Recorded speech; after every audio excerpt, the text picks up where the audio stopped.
Iran said Friday it would refuse to hold nuclear talks with the U.S. while it was still under attack from Israel, after President Trump essentially gave a 2-week deadline to allow for renewed negotiations.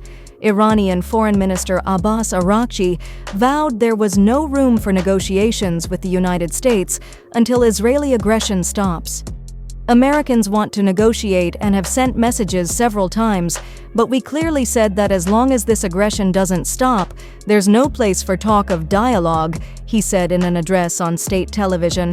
He accused the U.S., too, of being a partner to Israeli crime against Iran.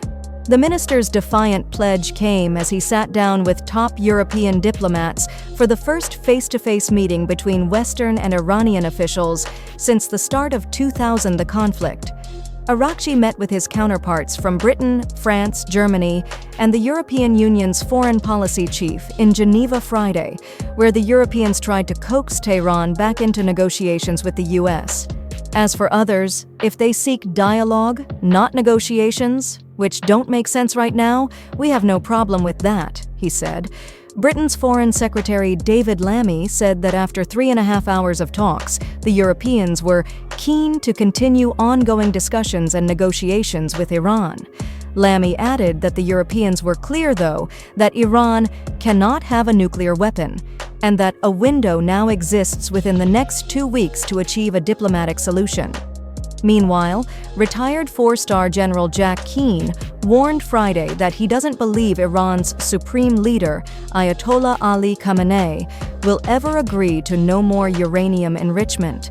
The Ayatollah going into this, and the reason why he has never made a deal, is because he had built an enterprise to survive an attack, and he believes they can absorb the attack, survive it, recover it, and then rebuild, General Keane said in an interview on Fox and Friends. That is where this guy is, and I don't see him, in the near term, making the deal here whatsoever, he added. President Trump has been weighing whether to attack Iran and said Thursday he'd make a final decision in the next 2 weeks, as he still holds out hope for renewed negotiations over Tehran's nuclear program. Israel, for its part, expected the European officials to demand a complete rollback of the Iranian nuclear program during the high-stakes meeting, an Israeli diplomatic source told CNN.